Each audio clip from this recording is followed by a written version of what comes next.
kembali lagi bersama saya Amu Fitriani, NDH 016 dari Instansi Dinas Tanaman Pangan dan Hortikultura Kabupaten Merangin dalam acara Podcast Informatif.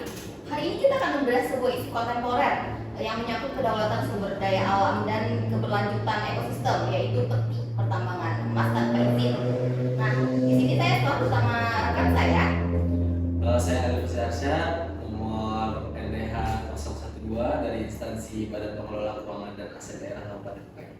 Iya, selamat sore Bapak. Ya, selamat sore. Oke, senang banget bisa berdiskusi sama Bapak. Oke, sebelum masuk membahas masalah peti ini nih, kita harus tahu kan ya penyebab akar masalahnya, mengapa praktik peti ini sulit banget diberantas dan justru meluas di berbagai daerah. Ya, betul sekali. Jika kita bedah secara objektif, ada 3 faktor utama penyebab peti. Pertama, tentu saja faktor ekonomi. Keterbatasan lapangan kerja di sektor formal dan tingginya nilai tukar emas menjadikannya daya tarik instan bagi masyarakat bawah untuk memenuhi kebutuhan hidup. Berarti selain ada desakan kebutuhan perut, itu juga ada faktor lain nggak Pak? Ada. Faktor kedua adalah kemudahan akses teknologi dan modal. Saat ini alat berat atau mesin dompeng sangat mudah disewa. Ironisnya, seringkali ada keterlibatan pemodal atau aktor intelektual di balik layar yang memfasilitasi operasional ini, sehingga masyarakat lokal hanya menjadi pekerja di garis depan. Menarik sekali ya. Lalu faktor ketiganya apa nih Pak? Faktor ketiganya adalah lemahnya tata kelola dan pengawasan.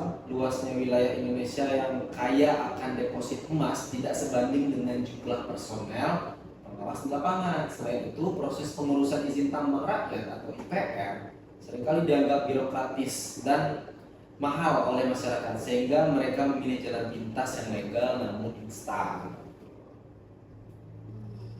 Jadi ini bukan masalah kemiskinan ya, tapi juga masalah sistem perizinan dan pengawasan yang perlu dibenahi secara fundamental ya Pak. Oke Pak, seringkali peti ini dianggap solusi ekonomi instan gitu ya bagi masyarakat kecil. Namun jika kita melihat dari kacamata legalitas dan kelestarian alam, menurut Bapak sejauh mana fenomena ini menjadi ancaman bagi negara kita?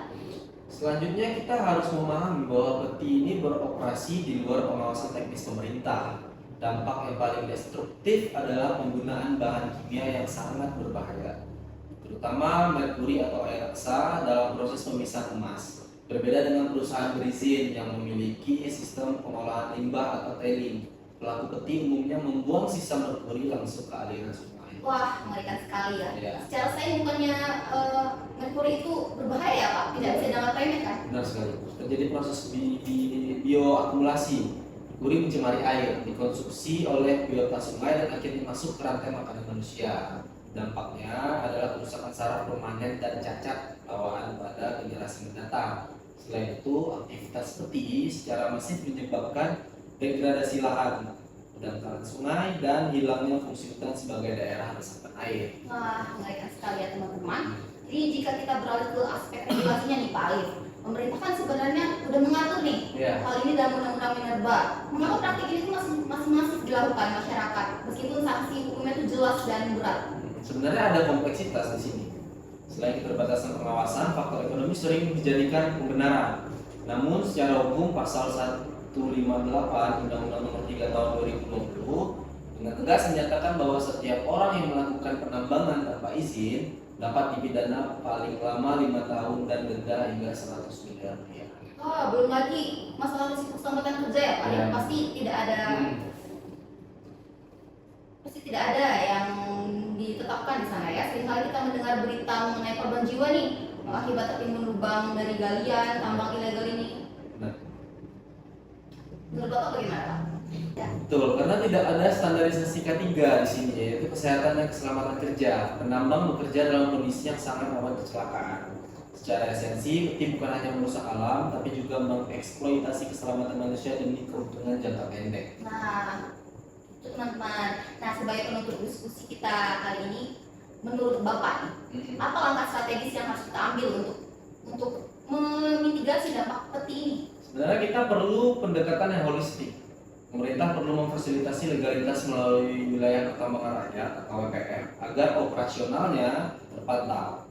Namun yang lebih penting adalah penegakan hukum terhadap pemodal besar di balik layar, serta edukasi masyarakat untuk beralih ke sektor ekonomi yang lebih berkelanjutan dan ramah lingkungan. Artinya transformasi ekonomi masyarakat itu harus berjalan beriringan ya Pak, dengan ketegasan aturan dan peran pemerintah itu sangat penting berarti ya Pak ya. Benar sekali. Oke baiklah teman-teman, diskusi yang sangat informatif bukan? Simpulannya adalah kekayaan alam itu harus dikelola dan dengan tanggung jawab dan intelektual dan moral agar tidak menjadi malapetaka bencana bagi anak cucu kita di masa mendatang. Iya, tepat sekali. Mari kita jaga lingkungan untuk kedaulatan bangsa. Oke baiklah, sekian podcast hari ini, podcast informatif bersama saya Anu Fitriani. Dan saya Alif Arsya. Sampai jumpa.